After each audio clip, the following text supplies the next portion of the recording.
G'day legends, UFC 316, the aftermath, let's break it down. First of all, amazing card.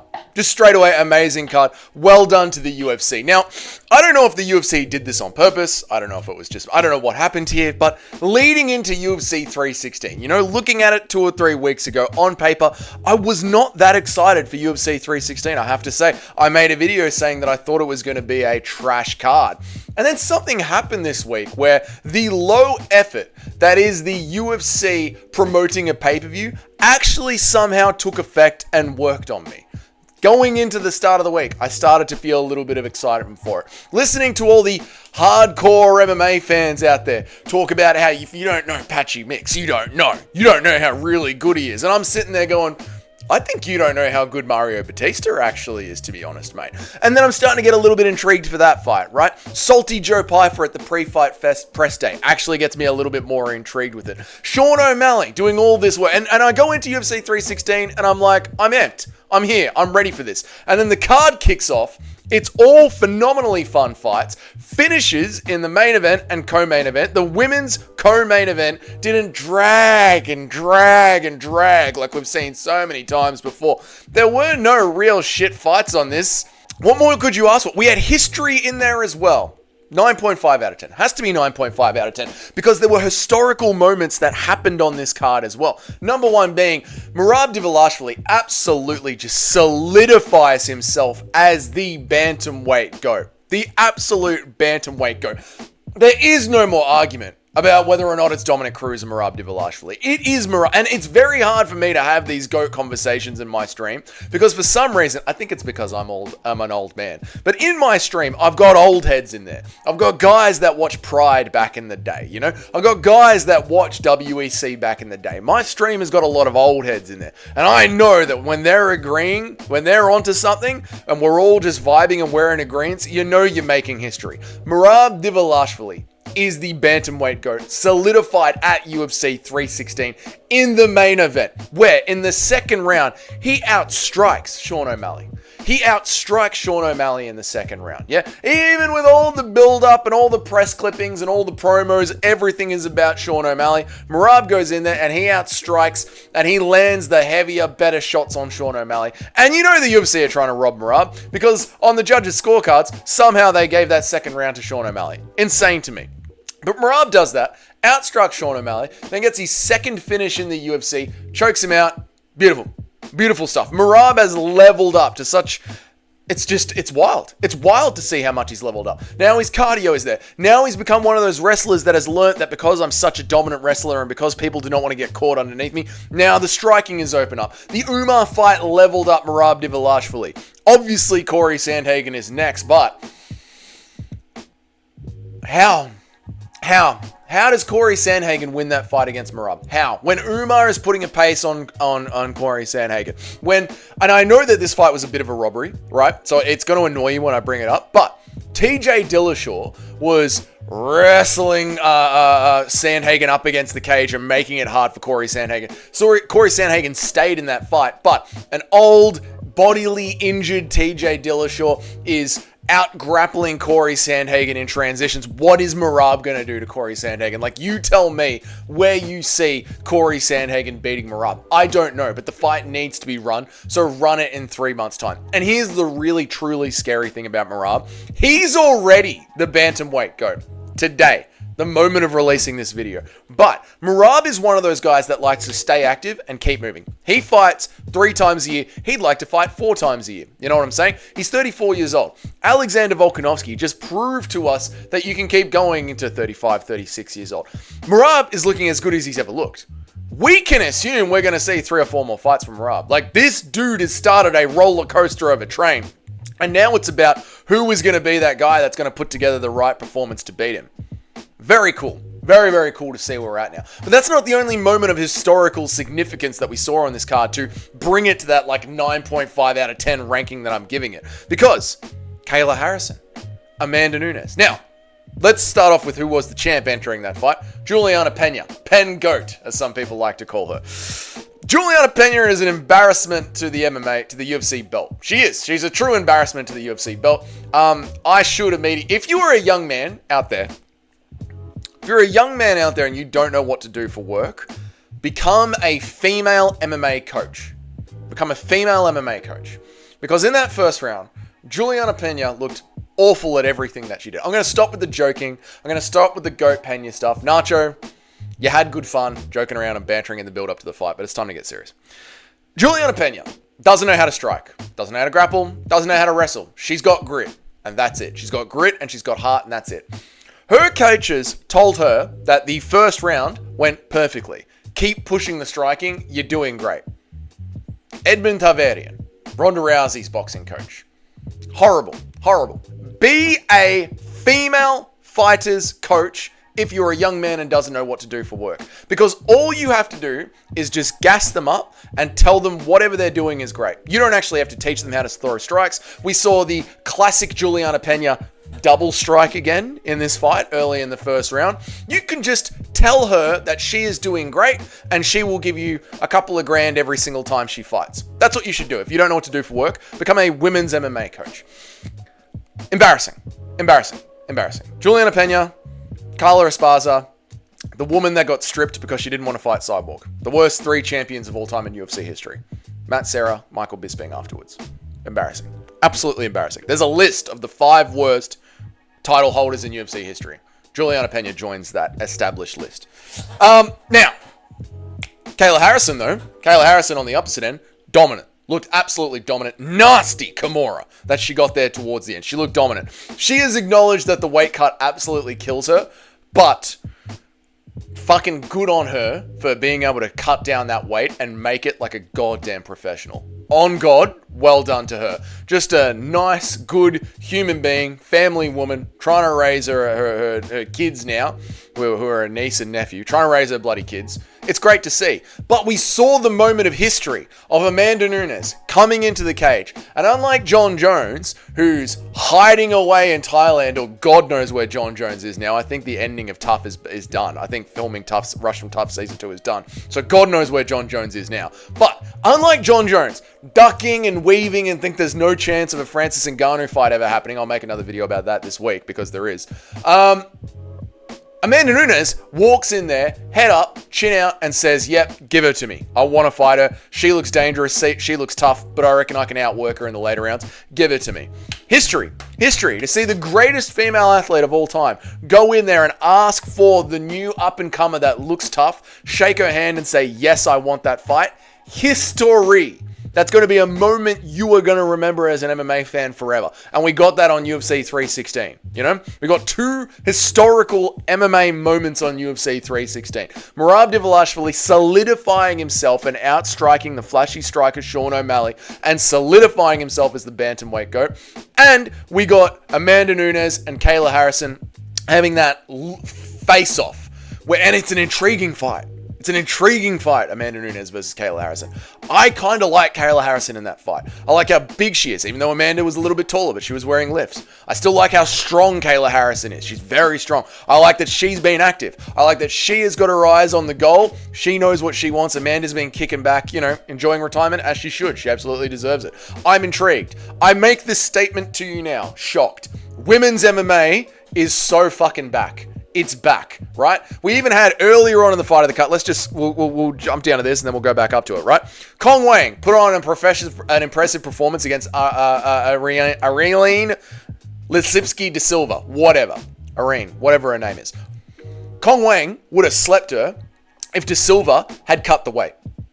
I called it before the fight started. I said Kong Wang's going to have a hard time putting her away because she didn't weight cut and drain all the fluids around her brain, which helps lead to knockouts. And that's exactly what happened. But Kong Wang still did bloody great the entire fight. We are starting to see the return of women's MMA, right? Last week at the Apex, the first fight, women's MMA fight, actually turned out to be a great fight. More and more these days, we are getting back into that. That chick fight was actually quite good. And we were missing that for so much of 2023, 2024. It's very strange. Like, I came into MMA, when I started making MMA YouTube, I was defending women's MMA. And then it seems like we've gone through this drought for the last year and a half. And now it just feels like it's back now. And Amanda Nunes walking into the cage to pick the bigger, harder, I don't know about their ages. I haven't checked their ages. Don't care enough to check. But the new next up and comer, the scary one, girls, you're back.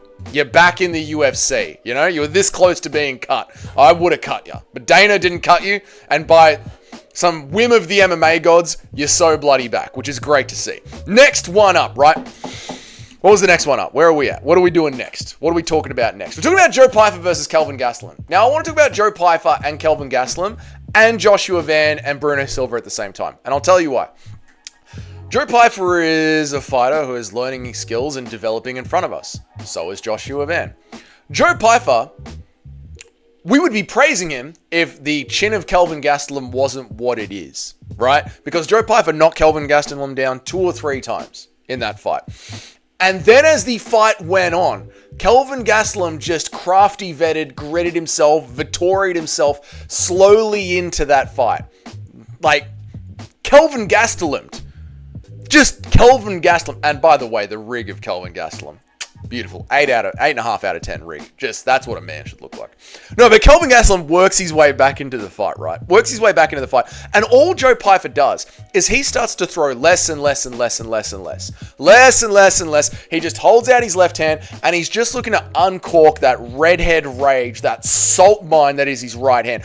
That is Pyfer's entire game plan as the fight goes on. Once he can't finish the stone skull that is Kelvin Gastelum. Once he can't get him out of there, that's what Joe Pyfer wants to do. Now, why do I want to bring this up with the Joshua Van fight? Because Josh Van is also a young developing fighter, but Bruno Silva is not a scrub by any measure. I'm not calling Kelvin a scrub, but I'm just saying Bruno Silva is a proper fighter. Like, he is a finisher, and he didn't quit the entire fight as well either. But what did you see from Joshua Van, right? You saw still slick combinations from Joshua Van. Joshua Van's striking just got better and better as Bruno Silva just kept trying to turn the fight up. Joshua Van didn't turn into a one-trick pony. Joshua Van was looking for more ways to win consistently until eventually he had to, like, the fight got called off and he put Bruno Silva away. But Bruno Silva stayed in the fight the entire time. Both of them developing fighters.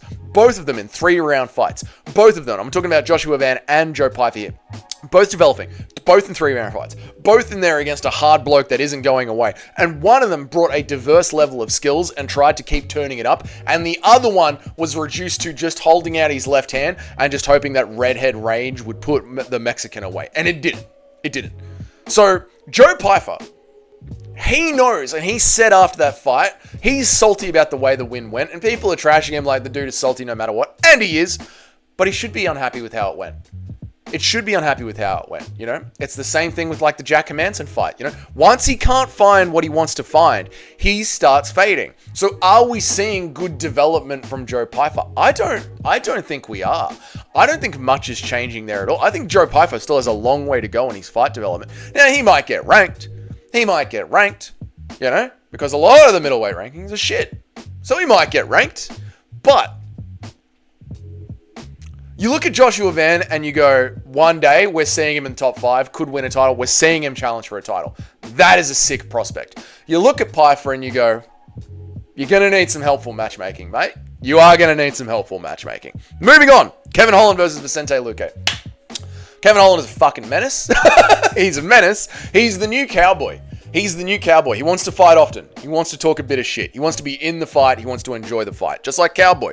Although, just like Cowboy was back in the day, it all depends on what fucking mood Kevin Holland is in to know what Kevin Holland is going to show up. He's very emotional, just like Cowboy was. You know what I mean? Like, he just...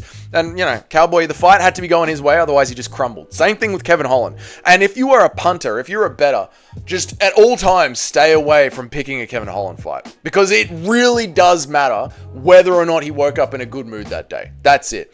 As for Vicente Luque, does he retire? He got a bad hematoma in the back of his head. He's had so much brain damage already, like physical damage to the brain.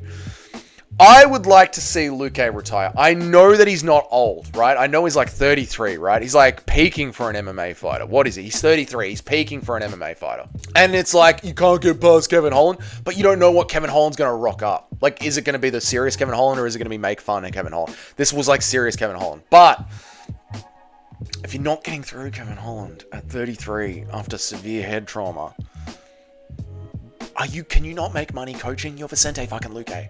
You're Vicente Luque. Can you not fucking make money coaching? Do you have to do this, Vicente? I'd like to see Luke retire, but obviously he's a grown man. He can get his head kicked in if he wants. Uzmat Makhanov. Why did he walk in under an Aussie flag? The UFC just gave him an Australian's hoodie to chuck on. He had the kangaroo on his patch. I don't know why. Based Australian Russian. Put away Brenson Ribeiro. Based Australian Russian. I feel like I had one more thing to say about Kevin Holland, but I can't remember it right now. Kevin Holland. Fights like cowboy, gets emotional like cowboy. Vicente Luque needs to retire. Oh, that's right. Just how good is JDM, mate? Woo! Pieced up Kevin Holland. Man, JDM's wins are aging well. Thank God I remembered to do that. Right, moving on to Waldo Ortiz Acosta versus Sergey Spivak. This was a robbery.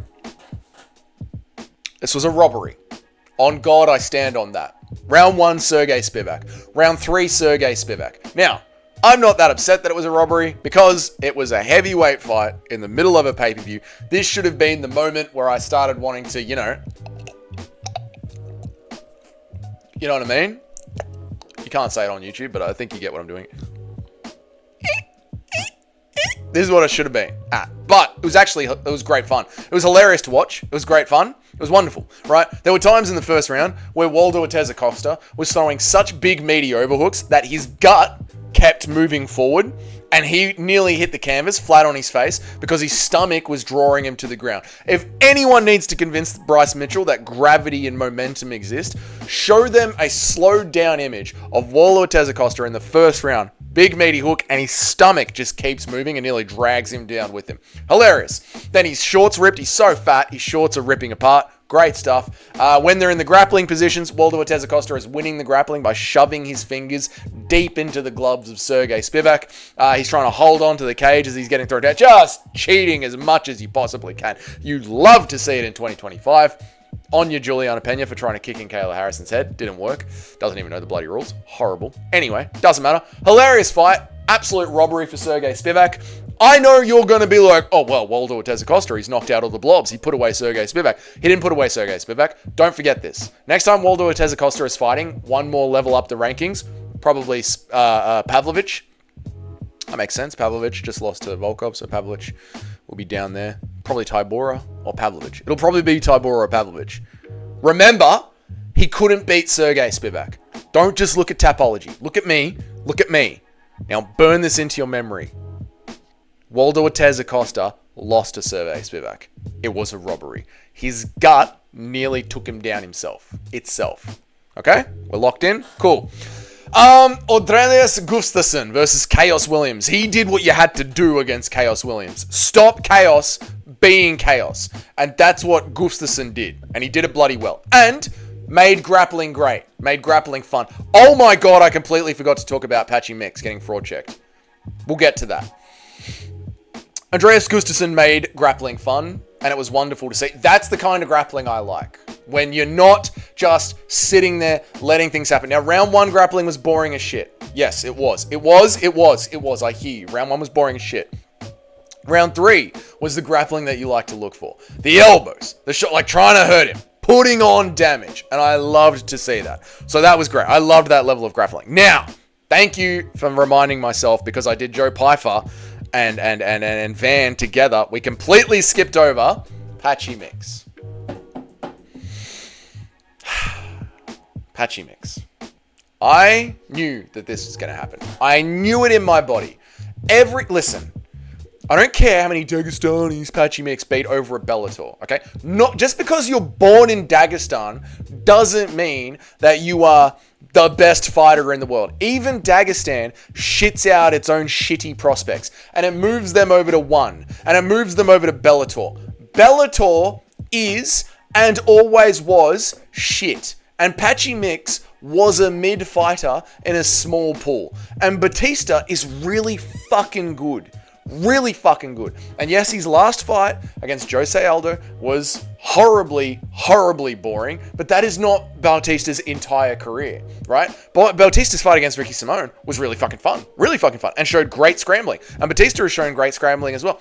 I knew that this was going to happen. I just knew that this was going to happen. And Patchy Mix looked like a human punching bag out there. He looked shit. He looked like he didn't know MMA. I get it. Who's this guy just sitting in the chair fucking commentating, blah, blah, blah. But he didn't. He didn't look like he knew MMA. And Batista just did whatever he wanted to him. Second round, Patchy was a little bit better. Third round, not really. Every time he swung, he overswung and missed Batista. And Batista would just jab to the body and then use the same jab and just be like, I don't even need to fucking mix it up. He's not ficking. I don't even need to fucking mix it up. He's not moving his head off the center line. I can just jab him to the body twice, raise my arm, and his head will be right fucking there for the taking. And it was every single time, consistently. Batista's really good. Patchy's really mid. He was a big fish in a mid pond. They're mid. The B-Leagues are fucking mid. It is what it is.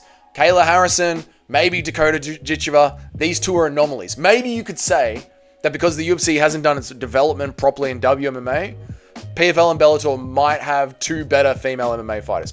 But in general, the UFC is what it is. It is the gold standard of MMA. And this was going to happen. And I'm not surprised. I'm just not surprised. Patchy looks like shit. And of course, you know, Chael Sonnen and John Anik and all the hardcores. You know, you're not a real hardcore unless you watched every single Patchy Mitch fight.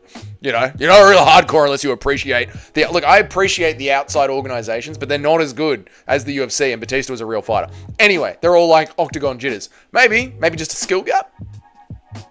Maybe just a skill gap. Could just be a skill gap. Feels like a skill gap to me. That's how it felt to me. But yeah. So that was Patchy Miz fight. I don't know what to do next with Patchy next. We'll find out. We'll see where we put him. I'm sure there'll be some way for him. Joe Sang-yu killed Jeka Seregri. Moving backwards. Bang. It was beautiful to watch. Quaylin Sell killed versus Yanil Ashmuz. Quaylin Sell killed. Why can't we just call these guys Josh and Mark? Where are these names coming from? Who is naming these people? Quaylin Sal killed versus Yanil Ashmuz. Unbelievable. Quaylin looked amazing. First round and second round. MMA'd so well. When he was out in the open on the hands, he was bloody JDM. You know? When he was in the grappling, he was Pete Colby Covington Hamzat Chimaev-esque. Not a joke. He looked amazing. Until the third round. And then he did gas a bit. So, brother, Quaylin, mate. All right, bit more running, mate. Bit more running. And Yanil Ashmuz didn't quit, which was really cool to see. I love it. I love it when I see a fighter not quit. But that was it. That was UFC 368. There were some other fights, but fuck them. I don't know. Overall, the card was great. Historical moments. Quick and fast women's MMA co-main event with a historical moment at the end. Merab Dvalishvili is insane, and I love that he is trying to be a better striker. He's keeping his answers tighter at the press conference. I mean, I get there are people out there that don't want Merab as champ because they find him annoying and boring, right? I heard Guru raging out, you know, that Merab won. I get it. You don't want Merab as champ. I understand. Having said that, we have Merab as champ, and Merab is doing everything he can to try and be a good champ for us, and I do appreciate it. He's keeping his answers short and tight at the press conference. Trying to, as best as he can, old Marambles. He's putting out funny skits. He's going into the cage, standing with O'Malley, beating O'Malley in the striking. He's getting finishes in the third round. He's laughing at Umar at the end of their fight when it goes to a decision. He's picking up Henry Cejudo and cradling him like a baby. He's doing everything he can to be who he is to the best of his abilities. So I can tip my hat to that, and I can say, as a fan that doesn't like you, Merab, I still appreciate it. Last thing, well done to Sean O'Malley as well, because Sean O'Malley changed his life to try and get the win, did everything that he could that he believed he could do to get the win, and then after he got just fucking decimated, he stood in the cage. He didn't run away like Colby Covington. You know, he didn't run away like Chris Weidman. He didn't run away like Patchy Mix. He stood there in the cage and he thanked the fans for them coming out. And he said, you know what? Merab is just a motherfucker. He is just hard to deal with. Merab is just him. Merab is the shit. And again, as much as I appreciate Merab for doing everything that he can to be the best champion that he can be, as much as I appreciate Amanda Nunes for coming back in and fighting the harder, newer opponent, I appreciate Sean O'Malley for hanging around and being like, you fucking got me. Well done, mate. You got me. Really cool stuff. Great card all around. That's it. If this is your first time here, g'day, welcome. My name is Dougie. I make an MMA video every single day of the week, and I try and go live at the very least 3 times a week. You want to know when all that happens, hit the subscription button and the notification bell, so that way you know when I go live and a new video drops. Let me know down there in the comments, what did you think of UFC 316, or if you just want to support the channel and help it grow, just write like Red Dog, or Let's Go, or UFC 316, or just write Get A Legends down there in the comments. Leave a like as well if you can't be bothered typing anything, and if you are one of the paying members of the channel, thank you so much, I appreciate you. Your names are up on the next slide. You guys have yourselves a great week. I'll see you on the next one. Goodbye.